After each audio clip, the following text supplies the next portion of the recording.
कर और संघर्ष करके संविधान के रूप में ये सब खामियों को दूर करने के लिए संविधान के रूप में भारत को चलाने के लिए एक लिखित दस्तावेज दिए और सौंपते हुए बोले थे कि किसी भी देश का संविधान कितना भी खराब क्यों न हो, यदि उसको लागू करने वाले की नीयत सही है तो समाज का भला कर सकता है।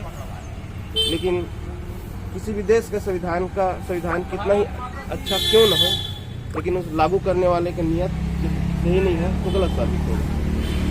उसी संदर्भ में मैं बताना चाहता हूँ साथियों, हम किस बात क्यों करें। आज हमारा मणिपुर में जो हमारे बहनों को, आप सभी लोग देखे होंगे मणिपुर का घटना, ऐसा घटना फिर हम किस चीज़ स्वतंत्रता हो करें, किस चीज़ की स्वतंत्रता हो करें। हमारा ही छत्तीसगढ़ में हमारे ही रेल कर्मचारी, एक जबाज हो ग्रुप डी के कर्मचारी, यहाँ एक चकरभाठा में घटना हो जाता है। उसने रेलवे की उन्नति के रेलवे को बचाने के लिए रेलवे एक्सीडेंट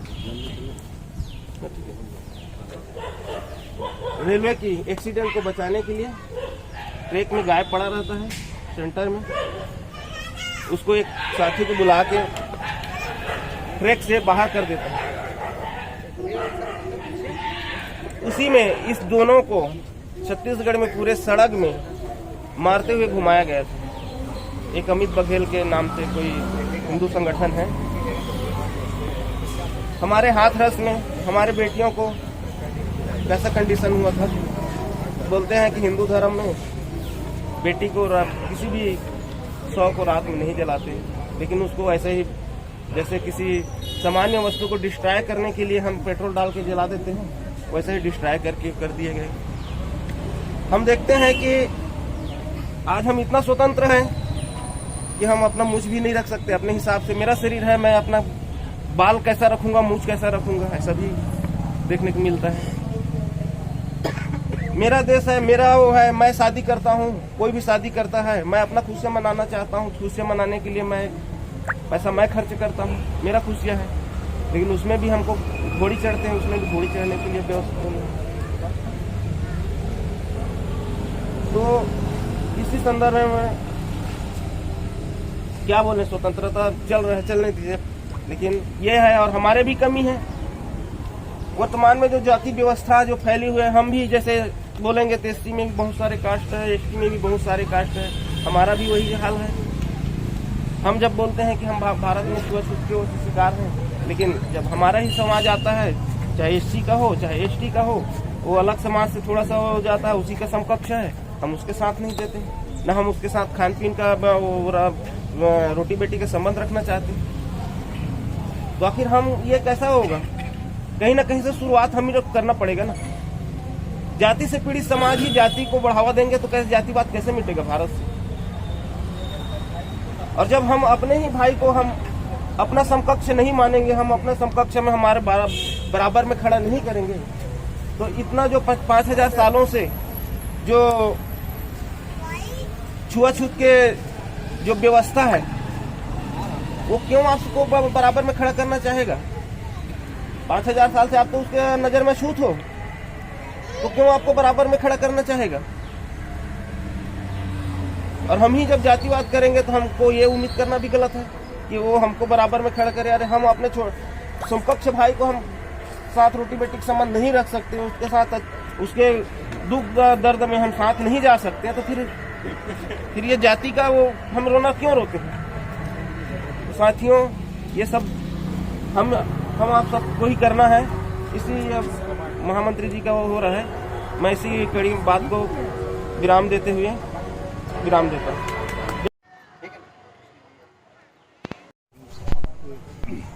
हमारे पर गुलामी का आज एहसास करते हैं, क्योंकि आज हमारे देश में जो भी उच्च स्तर में बैठे लोग क्या हमारे SC ST के ऊपर सही न्याय कर पाते हैं।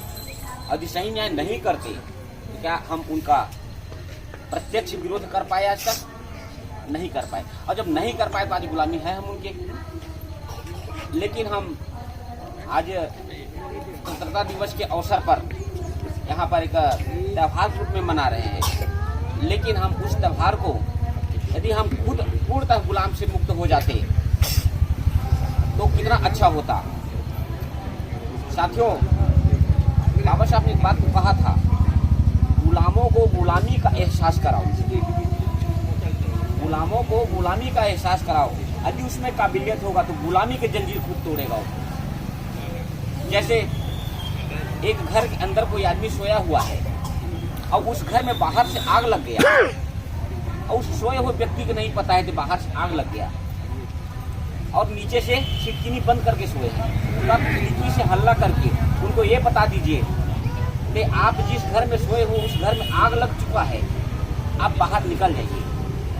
तब उस जो अंदर में जो सोए हुए व्यक्ति का जिम्मेदारी बनता है कि यदि अपने आप को सुरक्षित रखना है तो अंदर से खिड़की खोले घर के बाहर निकल जाएगा वो। और यदि नहीं निकल पाता तो उस घर में वो क्या है, जल के मर जाएगा। तो इसी को बोला है, उस आदमी को हमने सचेत कर दिया कि आपके घर में आग लग चुकी है। यदि आप गुलामी से बाहर आए तो आप खुद संघर्ष करके बाहर आइए। कोई आप देखा जो कोई दूसरा संघर्ष नहीं करेगा। गुलामी से मुक्त होना है तो खुद को लड़ना पड़ेगा, खुद को संघर्ष करना पड़ेगा।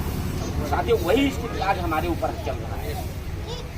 हमारे समाज आज भी गुलाम का जीवन जी रहा है। ये शहर है, गांव है, कहीं पर भी जाइए अलग घाट घटौंदा मिलेगा, अलग सामाजिक रीति रिवाज मिलेगा।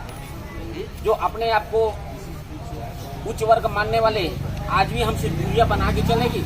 ये क्या है? यही तो गुलामी है।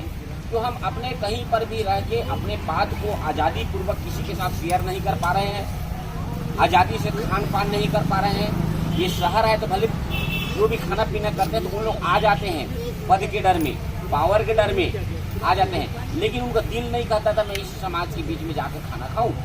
अब यही बात है, सही नहीं है। आप अपने कार्यक्रम गाँव में करके देखिए और कितना लोग आते हैं आपके घर में, पता चल जाएगा। तो साथियों, हमें गुलामी की जंजीर तोड़ना है, हमें सबको संघर्ष करना पड़ेगा। नहीं तो आज जो है जिनके स्वतंत्रता दिवस हम कहते हैं कि उन्होंने बलिदान हुआ, इन्होंने बलिदान हुआ जो भारत की लड़ाई में आज अपने आप को शहीद बना के उन्होंने ऐसा कुछ काम किया जो उसको याद आज हम 15 अगस्त को कर रहे हैं। लेकिन हम लोग ऐसा कोई काम न करें जो हमारे बच्चे लोग जो है हमको गाली दे के बताए कि हमारे पिताजी यदि काश ये काम करते तो हम भी काम स्वतंत्र होते। तो साथियों, आज हमारा पास नौकरी कर रहे हैं, टाइम, ट्रेजेडी और टैलेंट तीनों है। यदि हम उसका उपयोग सिर्फ बीबी टीवी घर बनाने में लगा देंगे तो कहेंगे कि हमने गुलामी के बीच के लड़ाई लड़ा, अपने समाज के लिए अच्छे लड़ाई लड़ा, तो अच्छा नहीं होगा वो, क्योंकि हम एक कार्यक्रम में संगठित हो जाते हैं। लेकिन मैं समझता हूँ कि इस रेलवे में आज भी अनुसूचित जाति को पूर्णतः अधिकार नहीं मिला है अपने बात कहने का। हर जगह देखिए आप कितना जो हमारे पदाधिकारी बने हैं उनका बात कितना होता है इसमें प्रशासन के बीच में, तो वहाँ पर भी कमी आता है। तो साथियों, आज भी लड़ाई लड़ने की जरूरत है और मैं इस कार्यक्रम के एक उपलक्ष्य में ही सबको यही बताना चाहूँगा, हमारे इस एसोसिएशन को आगे बढ़ाना है तो सबको अपने आप में मजबूती देना है, संख्या बढ़ाना है। हर छोटे छोटे यूनिट में जाकर हमें पहचान करना है कि कौन हमारे समुदाय के लोग हैं, उनको इकट्ठा करना है। आज कहना चाहिए ये जोनल लेवल का यहाँ ऑफिस है, डिविजनल ऑफिस है और साथ में बहुत सारे ब्रांच भी हैं छोटे छोटे जो जिसको हम डिपो बोलते हैं। और उतना रहने के बाद भी क्या हमारी संख्या इतना ही है? क्योंकि कुछ लोगों को तो पता ही नहीं है। वो हमारे कमजोरी है कि हम जिस ऑफिस में काम करते हैं उसका 100% मेंबरशिप होना चाहिए और ये 100% मेंबरशिप होगा तो हमारी संख्या दिखेगा। और आज के परिवेश में जो कहते हैं जिसका भीड़ ज़्यादा होता है तो यदि किसी को डराने के लिए आपको भीड़ दिखाना होगा। 10-12 लोग करके लड़ाई लड़ेंगे तो उससे कुछ काम बनता नहीं है, इसलिए हमें भीड़ दिखाना होगा। और ऐसे हम चुनिंदा सभी लोग को इकट्ठा कर ले कि एक भी हमारे जो समुदाय के लोग हैं, SC/ST कहने वाले लोग हैं, सारे ऑफिस में मेंबरशिप हो और सारे ऑफिस को ऐसा कुछ कार्यक्रम हो कि ये जो मैदान जो है वो छोटा पड़ जाए। ऐसे हमें संघर्ष करना पड़ेगा, तब जाके कहीं हम लड़ाई लड़ने में सफल होंगे। इसी के साथ मैं धन्यवाद देता हूँ पुनः एक पश्चिम मंगल जी को, जिन्होंने हमें दोबारा बोलने का मौका दिया और